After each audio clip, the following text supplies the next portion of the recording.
할렐루야. 오늘도 우리 예수 생명으로 함께 승리합시다. 오늘 볼 하나님 말씀 우리 골로새서 4장 우리 2절부터 6절까지 말씀 공독하겠습니다. 기도를 계속하고 기도에 감사함으로 깨어 있으라.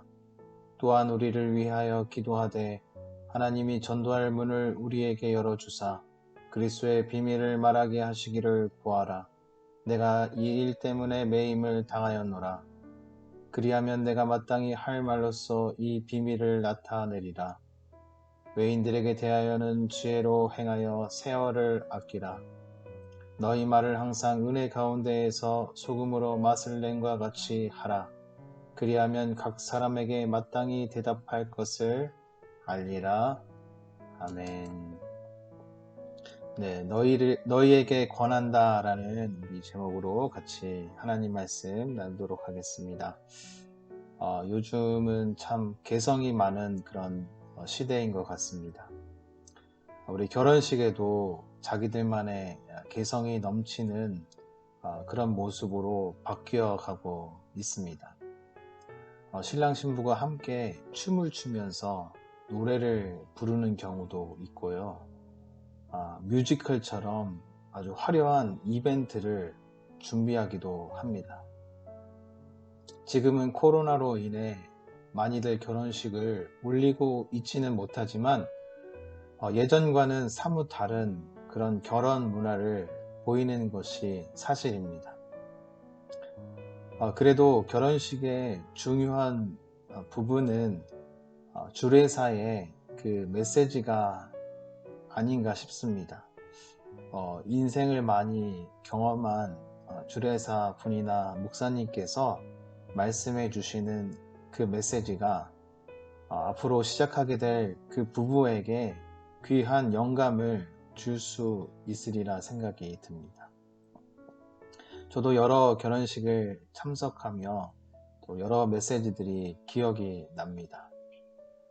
부부싸움은 할 수 있지만 그것은 칼로 물베기라던가 검은 무리가 팥불이 될 때까지 서로를 위하여 살라는 그런 메시지들입니다. 저의 결혼식 때 주신 메시지를 생각해 보니 성경책을 선물로 주시면서 성경 말씀을 잘 지키고 살라고 이렇게 말씀하셨습니다. 오늘 본문은 골로새서의 그 마지막 부분에 바울의 권면에 대한 이야기입니다. 그리스도를 머리로 삼으라는 주제로 말씀을 하였습니다. 주님을 머리로 붙들고 있지 않으면은 이리저리 흔들리기 쉽습니다. 그렇기 때문에 주님과 연합의 비밀을 발견해야 합니다. 이제 바울은 골로새 교인들에게 마지막 권면을 하고 있습니다.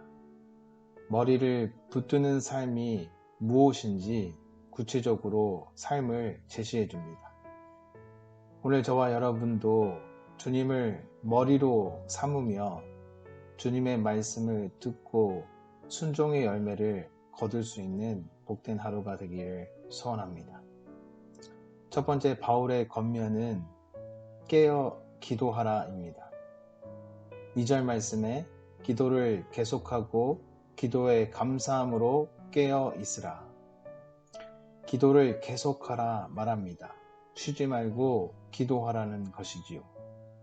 왜냐하면 우리가 기도할 때 머리와 붙어 있다는 것을 알 수 있습니다. 그러나 기도하지 않을 때 우리 스스로 살아가게 되는 것입니다. 특별히 감사함으로 깨어 있어 기도하라 말합니다. 우리가 어떤 상태에서 구원하셨는지 늘 기억하고 감사함으로 깨어 있어야 한다고 말씀해 주고 있습니다. 3절 말씀에는 바울을 위해 기도해 달라고 요청하고 있습니다. 바울의 기도의 요청은 무엇이었을까요? 사실 바울은 이렇게 기도 요청을 했어야 합니다. 내가 지금 감옥에 갇혀 있는데 하루속히 이곳에서 빠져나와 주의 복음을 잘 전달할 수 있도록 기도해 주길 바라오. 이렇게 기도해야 하지 않았을까요? 그러나 바울은 그렇게 기도 요청을 하지 않았습니다. 내가 있는 이 자리에서 그리스도의 비밀을 말하게 해달라고 기도해달라고 요청했습니다. 바울의 기도에 분별을 통해 기도할 바를 기도하고 있는 것입니다. 이 복음의 비밀을 잘 나타내도록 기도 요청을 하고 있는 것입니다. 바울이 혼자 완벽한 것이 아닙니다. 바울 역시 기도가 필요합니다. 우리들도 마찬가지로 서로를 돌아보며 기도해야 합니다. 특별히 주님의 뜻을 분별하며 기도하는 것이 필요한 것입니다. 바울의 마지막 권면 두 번째 생각해보면 세월을 아끼라입니다. 5절 말씀에 외인에게 대하여 지혜로 행하여 세월을 아끼라. 특별히 외인들, 즉 믿지 않는 자들과의 관계에서 세월을 아끼라 말합니다. 왜 그렇습니까? 우리는 세상 속에 살고 있습니다. 그러나 세상 속에 머물러 있을 때 귀중한 시간을 낭비할 수 있습니다. 영적 성숙에 게을러질 수 있기 때문입니다. 그렇기 때문에 세월을 아껴야 하는 것입니다. 지혜롭게 행동해야 하는 것입니다. 세상 속에 살고 있지만 그곳에서 세월을 지혜롭게 사용해야 합니다. 많은 사람들이 바쁘게 살아갑니다. 실제로 참 바쁩니다. 그래서 핑계를 댑니다. 하나님과의 영적인 교제의 시간이 없다고 말합니다.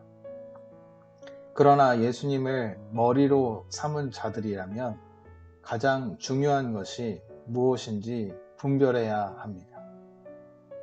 세 번째로 바울의 권면은 소금의 말을 하라입니다. 우리 6절 말씀에 너희 말을 항상 은혜 가운데에서 소금으로 맛을 낸과 같이 하라. 그리하면 각 사람에게 마땅히 대답할 것을 알리라. 입술의 열매는 사실 마음에서 시작됩니다. 우리의 입술이 부정적인 것이 가득하다면 마음에 문제가 있는 것입니다. 주님을 머리로 삼고 연결되어 있을 때 주님 주신 말이 나오는 것입니다. 그래서 너희 말에 항상 은혜 가운데에 소금으로 맛을 낸과 같이 하라 말합니다. 음식에 소금이 없으면 맛을 내지 못하듯 우리가 주님이 없으면 우리의 말이 온전할 수 없습니다. 그러나 주님께 붙어 있을 때 주님께서 그때그때 주실 말들을 입에 넣어 주십니다. 하나님을 높여드리는 맛을 내는 입술의 열매를 주실 것입니다.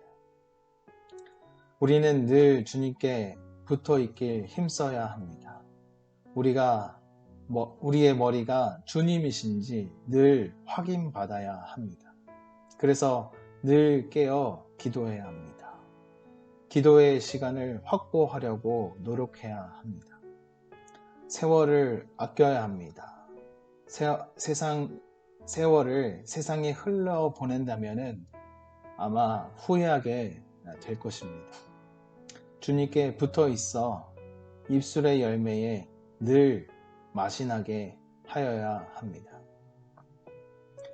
좋은 주례사는 인생의 경험을 많이 하고 꼭 필요한 메시지를 잘 전달해 주는 사람입니다. 그 메시지를 받은 사람은 평생을 좋은 기준점을 가지고 살아가게 될 것입니다. 오늘 주님이 바울을 통해 주신 이 권면, 늘 깨어 기도하고 세월을 아끼고 맛을 내는 입술을 내어 하나님께 영광 돌리는 그런 삶을 살라고 우리에게 권면해 주고 계신 것입니다. 우리 그렇게 오늘 하루도 또 하나님께 영광 돌리는 복된 하루가 되기를 주님의 이름으로 소원합니다. 다 같이 기도드리겠습니다.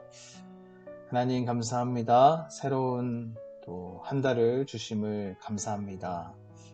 오늘도 주님이 우리의 머리가 되어주셔서 감사합니다. 이 놀라운 비밀을 간직하여 살아가는 오늘 하루 또 이 한 달이 되게 하여 주시옵소서. 감사드리오며 사랑 많으신 예수님의 이름으로 기도드렸습니다. 아멘.